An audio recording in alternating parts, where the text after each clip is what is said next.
కపాలదుర్గం 11వ భాగం. హరహర బైరాగి పెంపుడు పులి చెట్టుబోదెను పిల్లిలా గోళ్లతో పట్టుకొని పైకి రావటం చూస్తూనే కొమ్మల్లో ఉన్న ముగ్గురు ఆటవీకులు క్షణకాలం ఆశ్చర్యపోయి మరుక్షణం భయకంపితులు అయిపోయారు. అరణ్యంలో పుట్టి అరణ్యంలో పెరిగిన వాళ్ళు ఇప్పటి వరకు పులి చెట్టు ఎక్కడం చూడలేదు. ఆటవీకుల్లో ఒకడు బాణాన్ని పులితలకు గురిచూసి మిగతా ఇద్దరితో, ఒరేయ్, ఇదేదో మామూలు పులిలా కనబడటం లేదు. శత్రుంజయ మహారాజు గారి కుమార్తెను అపహరించుకుపోయిన మంత్రగాడే దీని యజమాని అయి ఉంటాడు. పులి సంగతి నాకు వదిలిపెట్టి మీరు పెద్దగా ఈలలు వెయ్యండి.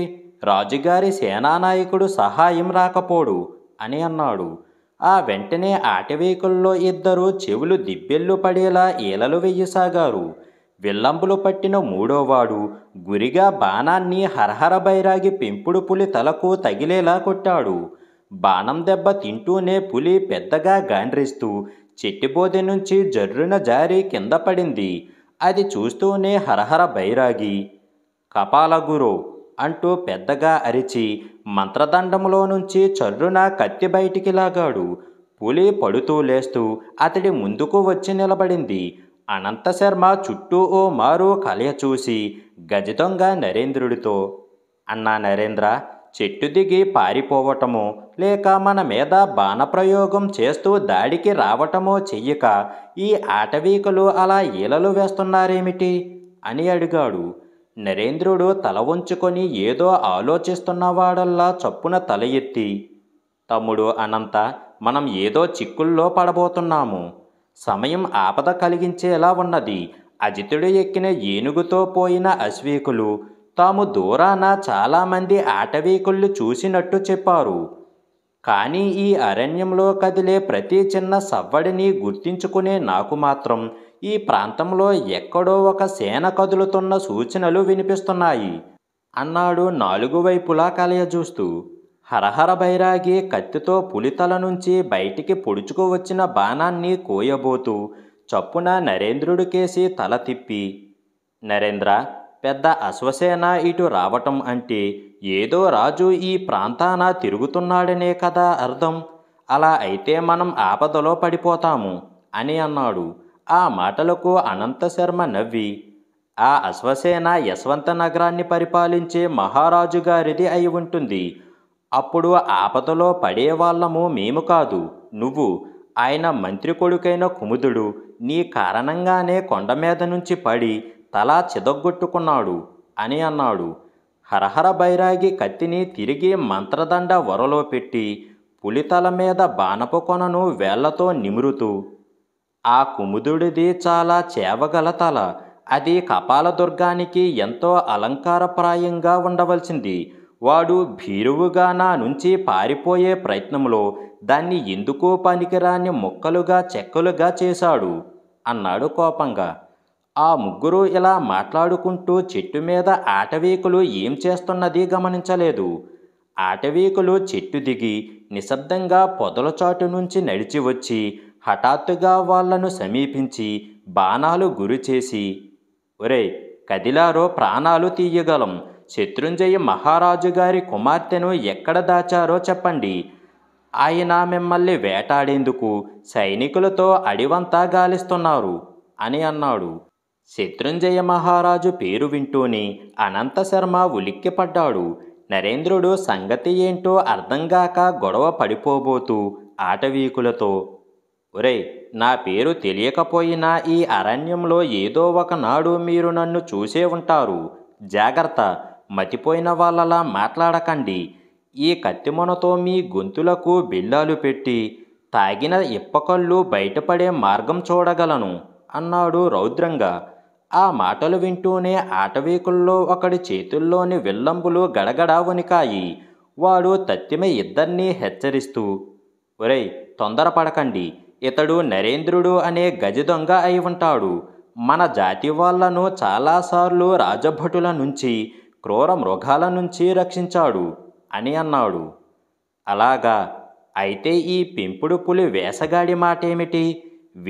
వీడి చెట్టెక్కిన పులిని గుండెల్లో బాణాలు గుచ్చి నీటిమడుగులోకి లాగుదామంటావా అన్నాడు ఒక ఆటవీకుడు. అలా చేస్తే మన పుచ్చెలెగిరిపోగలవు. ఈ అరణ్యంలో కనిపించిన పరాయి వాళ్ళందరినీ ప్రాణాలతో పట్టుకోమని కదా రాజుగారి సేనానాయకుడు మనకు ఇచ్చిన ఆజ్ఞ అన్నాడు ఇంకొక ఆటవీకుడు. అప్పటి వరకు సంగతి ఏమిటో సరిగా తెలియక ఏమి చెయ్యటమా అని ఆలోచిస్తున్న హరహర బైరాగి తాను ఇక్కడ ఉండటం ప్రమాద కారణమవుతుందని గ్రహించి, బిడ్డ వ్యాఘ్ర, ఇక నా వెంటరా, ఈ ప్రాంతాల కపాలాలు పోగు చేసేందుకు అనువైనవి కావు అంటూ బయలుదేరాడు. ఆటవీకుల్లో ఒకడు బాణాన్ని బైరాగి వెన్నుకు గురిచేసి అతడి వెనకగా నడుస్తూ, ఒరే దుష్టమాంత్రికుడా, అలా అడుగులో అడుగు వేసుకుంటూ నడిస్తే నాకు అభ్యంతరం ఏమీ లేదు. కానీ పరిగెత్తిపోయే ప్రయత్నం చేశావో నీ వెన్నులో నుంచి గుండెలు బయటికి బాణం దూసుకుపోతుంది అని అన్నాడు. హరహర బైరాగి తల తిప్పి చూడకుండా మంత్రదండాన్ని పైకెత్తి, కపాలగురో, నువ్వే రక్ష అంటూ కేకపెట్టాడు. అనంతశర్మ నరేంద్రుడు పోతున్న బైరాగిని ఓ మారు చూసి మిగిలిన ఇద్దరు ఆటవీకులతో, మా సంగతి ఏమిటి, మా దారిన మేము పోవచ్చునా అని అడిగారు.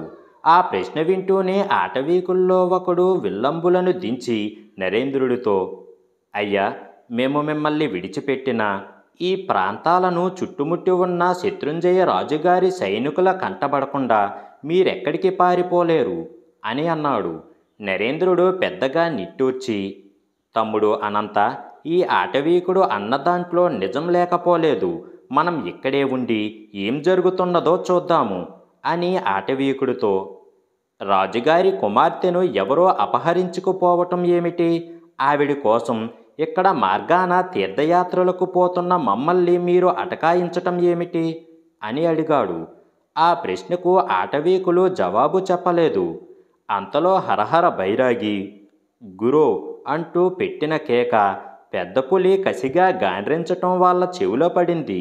అందరూ తలలు తిప్పి అటుకేసి చూసేంతలో 10 మంది అశ్వీకులు బైరాగిని పులిని చుట్టుముట్టి ఈటెలను వాళ్ళ కేసి గురి చేశారు. హరహర బైరాగి కపాలం ఏపాటి చేవగలదో ఆ సైనికులు చూడబోతున్నారు అంటూ గజదొంగ నరేంద్రుడు మనసులో అనుకున్నాడు. అనంతశర్మ నొసలు చిట్లించి ఆ సైనికులకేసి ఓ మారు చూసి నరేంద్రుణ్ణి భుజం పట్టుకుని కొంచెం దూరంగా తీసుకుపోయి, అన్నా నరేంద్ర, ఆటవీకులు చెప్పే ఆ శత్రుంజయ రాజు మా నాన్నగారు ఉద్యోగం చేస్తున్న యశకేతరాజుకు ప్రబల శత్రువు. అతడికి నేనెవరైంది తెలియకుండా దాచటం క్షేమమవుతుంది అని అన్నాడు. రాజుల మధ్య శత్రుత్వం కాక మిత్రత్వం ఉంటే మనం ఆశ్చర్యపడవలసి ఉంటుంది. ఇక్కడ నీవెవరైంది తెలిసిన వాణ్ణి నేనొక్కనే కదా, భయం లేదు అన్నాడు నరేంద్రుడు. అతడు మాట ముగించే లోపలే అశ్వీకుల్లో ఒకడు గుర్రాన్ని దౌడు తీయిస్తూ వాళ్ళ ముందుకు వచ్చి, మహారాజుగారి సేనానాయకుడు ఆ బైరాగిగాడి మెడకు ఉచ్చు బిగించాడు. వాడి పెంపుడు పులి నోటికి బిక్కం, కాళ్ళకి తోలు తొడుగులు కట్టడం పూర్తయింది. ఇక మీ వంతు, మెడకు ఉచ్చులు బిగించి లాక్కుపొమ్మంటారా, లేక మర్యాదగా సేనానాయకుడి దగ్గరకు వస్తారా అంటూ భీకరంగా ప్రశ్నించాడు. జై అనంతదేవ, జై అంటూ అనంతశర్మ కేక పెట్టాడు. ఆ వెంటనే నరేంద్రుడు జై జై అనంతదేవ అంటూ అరిచాడు. గుర్రం మీద ఉన్నవాడు ఒక్క క్షణకాలం ఆశ్చర్యపోయి గుడ్లురుముతూ, నేను చెప్పిందేమిటో విన్నారా? ఆ జేజేలు కొట్టడం ఏమిటి అని అన్నాడు. అనంతశర్మ ఏమాత్రం తొనక్కుండా, రవితేంద్ర, అంతా విన్నాము. అనంతదేవ పర్వతాలకు తీర్థయాత్రకని బయలుదేరి ఈ కేకారణ్యంలో దారి తప్పి అలమటిస్తున్నాము. మీరనే ఆ సేనానాయకుడికి ఆ పర్వతాలకు దారి తెలియకపోదు, పద అని అన్నాడు. ఆ జవాబుకు అశ్వీకుడు ఒక క్షణకాలం నివ్వెరపోయి తల గోక్కుంటూ, మీరు తీర్థయాత్రికుల, శత్రుంజయ మహారాజు గారి ఏకైక పుత్రికను అపహరించుకుపోయిన వాళ్ళేమోనని అనుమానం కలిగింది అంటూ ముందుకు దారి తీశాడు. రౌతేంద్ర, నువ్వు చెప్పింది మహా విచారకరమైన సంగతి. ఆ రాజుగారు ఏకైక పుత్రికను కనడం వల్లనే అంతగా విచారగ్రస్తుడు అయి ఉంటాడు. ఇంకొక కుమార్తెను కూడా కని ఉంటే ఆ పోయిన బాలామణి కోసం దిగులు చెంది మా బోటి తీర్థయాత్రికుల ప్రయాణాలకు అంతరాయం కలిగించే పాపం చేయవలసిన అవసరం ఆయనకు కలిగి ఉండేది కాదు అన్నాడు అనంత శర్మ. తమ్ముడు అనంత, బహు పసందుగా చెప్పావు అన్నాడు నరేంద్రుడు. అన్నా నరేంద్ర, నీ మెచ్చుకోలుతో నా అసలు పేరేదో రౌతేంద్రుడికి తెలిసిపోయి ఉండాలి. పర్వాలేదు, అన్నిటికీ ఆ అనంతదేవుడే ఉన్నాడు. జై అనంతదేవ అంటూ అనంతుడు పెద్దగా కేక పెట్టాడు. అశ్వీకుడు వాళ్లను అరణ్యంలో కొద్దిసేపు చెట్టు చేమాలేని చిన్న మైదాన ప్రదేశానికి తీసుకుపోయాడు. అక్కడ ఒక చెట్టు నీడలో తివాసీలు మెత్తాలు వేసిన ఆసనం మీద చంద్రపుర రాజ్యానికి చెందిన శత్రుంజయ రాజుగారి సేనానాయకుడు కూర్చొని ఉన్నాడు. కొంచెం దూరంలో ఒక నది ప్రవహిస్తున్నది. దాని ఒడ్డున చాలామంది అశ్వీకులు గుర్రాలను నీళ్లు పెడుతున్నారు. సేనానాయకుడు తనకు సమీపాన గుర్రాలకు కళ్ళాలు పట్టుకొని నిలబడి ఉన్న సైనికులతో, ఆ బైరాగిగాన్ని, వాడి పులిని ఇక్కడికి ఈడ్చుకురండి అని అనంత నరేంద్రులతో, మీలో ఒకడు కాస్త చదువు సంధ్యలు ఉన్నవాడిలా కనబడుతున్నాడు. రెండోవాడు ఏ శత్రు సైనికుడో అన్న అనుమానం కలుగుతున్నది. అసలు మీరెవరు? ఈ అరణ్యంలో ఏం చేస్తున్నారు అని అడిగాడు పళ్ళు కొరుకుతూ. అనంతశర్మ చేతులు ఎత్తి సేనానికి నమస్కరిస్తూ, అయ్యా, మేమిద్దరం వేళ్ళిడిచిన అన్నదమ్ములం. లోకం మీద రోసి తీర్థయాత్రలకని బయలుదేరాము అని అన్నాడు. సేనాని వాళ్లను నఖశిఖ పర్యంతం ఒకసారి పరీక్షగా చూసి, ఇది నమ్మదగిన మాటేనా?